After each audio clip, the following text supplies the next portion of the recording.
Começa agora, Evangelho de Cada Dia, com Dom Frei João Bosco Barbosa de Souza.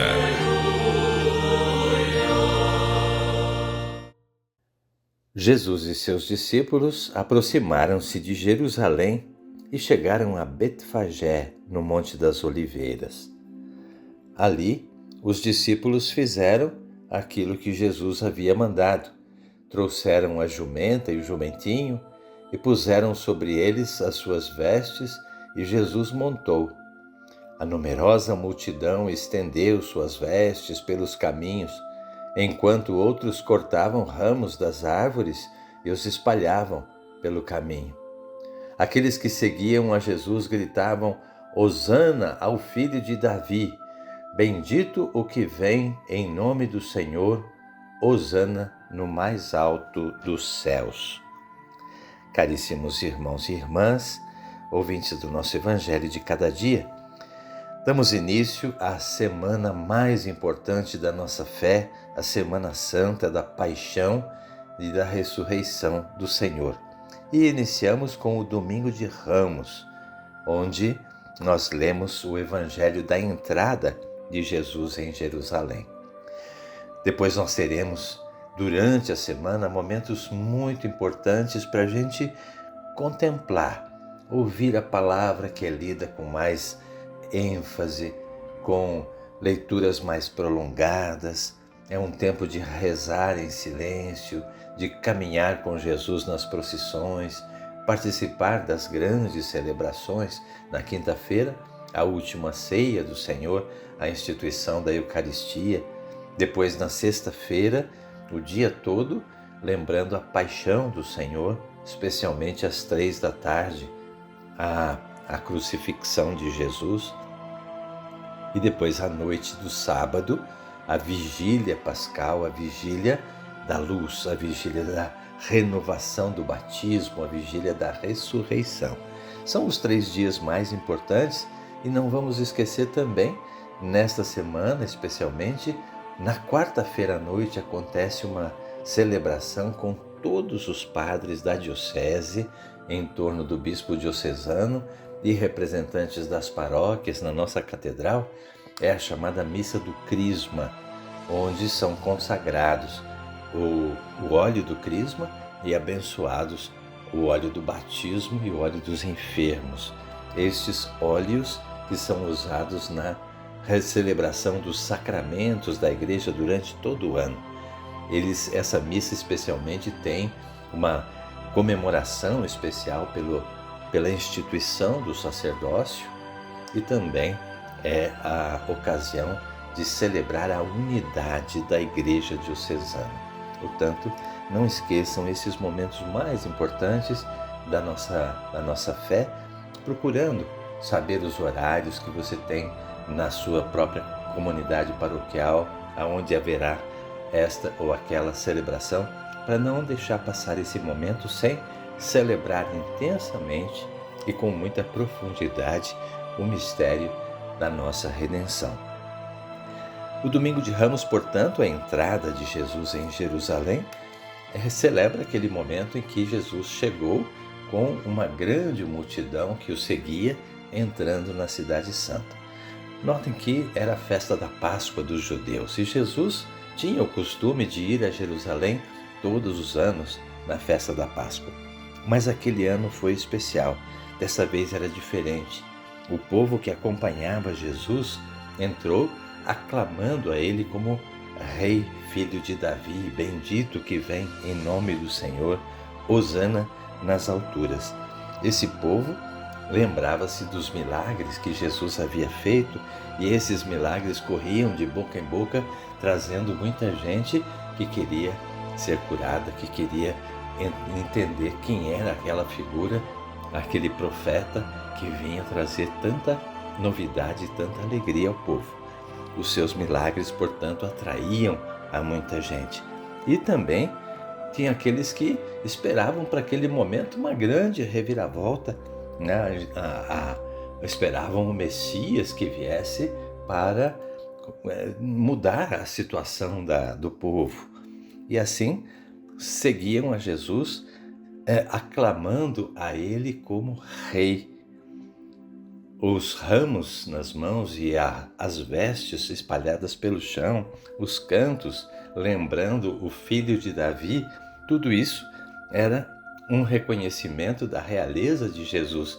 E claro que isso era irritante para as autoridades do templo, que não queriam ver ninguém ser chamado de filho de Davi ou filho de Deus e novo rei.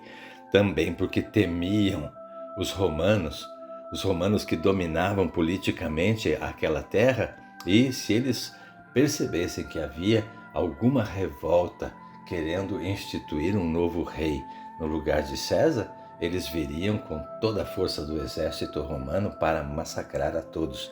Então, as autoridades pediam a Jesus: olha, fala para essa gente se calar. E Jesus não só aceita ser chamado de filho de Davi e rei, mas ele também diz a essas autoridades: olha, se o povo for calado, as pedras vão gritar. Uma palavra profética de Jesus. Aliás, todo o contexto dessa entrada de Jesus em Jerusalém mostra como é que o profeta é tratado. Por alguns, ele é aclamado por dizer a verdade, por falar a justiça, por ter uma linguagem que é a linguagem de Deus. Por outro lado, aqueles que duvidam, aqueles que não rejeitam, aqueles que vão causar a morte do profeta. É então este dia uma profecia do que vai acontecer nos próximos dias, a morte e a ressurreição de Jesus.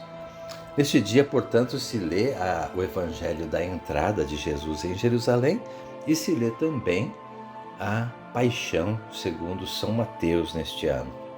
O relato da paixão também parece contraditório, né? Porque num primeiro momento aquela multidão aclama Jesus como rei. Num segundo momento, lá na leitura da paixão, nós vamos ver a multidão gritando: crucifica-o, solta Barrabás, crucifica Jesus. Que multidão contraditória, né?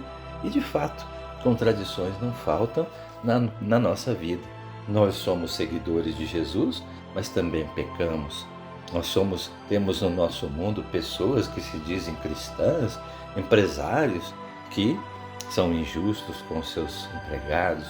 Temos políticos que se apresentam como cristãos e de repente estão metidos em fraudes. Temos pessoas que talvez se colocam aí como exemplo para as outras pessoas e fazem errado, ou maltratam as pessoas, maltratam o povo. São as contradições da nossa vida que aparecem muito claro também no relato do Domingo de Ramos. Enfim, a paixão, é o sofrimento daquele que é inocente, aquilo que foi anunciado pelos profetas, aquele que fala a verdade, ele incomoda. É preciso calar a voz daqueles que falam a verdade. Aos santos, eles são pessoas que são exigentes demais e por isso muita gente deles se afasta. O mártir é considerado um louco porque ele acredita em alguma verdade que não tem condição de acontecer, por isso ele sofre o martírio. Isso tudo se passa nesse relato da paixão que nós vamos participar. Então, é dia de chorar, mas é também dia da gente olhar para o final dessa história que termina com a vitória de Jesus. Não podemos esquecer isso em nenhum momento. Enquanto nós estamos caminhando com Jesus sofredor, nós já estamos cientes e conscientes de que a sua vitória virá. Isso não torna menos penoso o sacrifício de Jesus. Nós também temos essa certeza da nossa vitória final, a vida eterna que nos espera, mas isso não arrefece o nosso sofrimento corporal, o nosso sofrimento moral, o peso da existência humana. Porém, nos dá um sentido diferente, nos faz viver a nossa vida para trazer a esse mundo algo de bom. Esse mundo tem jeito? Tem, sim, tem jeito, mas esse jeito passa necessariamente pela cruz. É o único caminho pelo qual nós podemos esperar por um mundo melhor, por uma vida melhor da nossa parte, por aqueles que querem fazer desse mundo um paraíso com ideias e com estratégias de todos os tipos. Não, isso não vai acontecer. Só a cruz é capaz de nos salvar. E é isso que nós começamos a meditar neste início da Semana Santa até chegarmos ao dia da ressurreição. Fiquem todos com Deus. Até amanhã, se Deus quiser.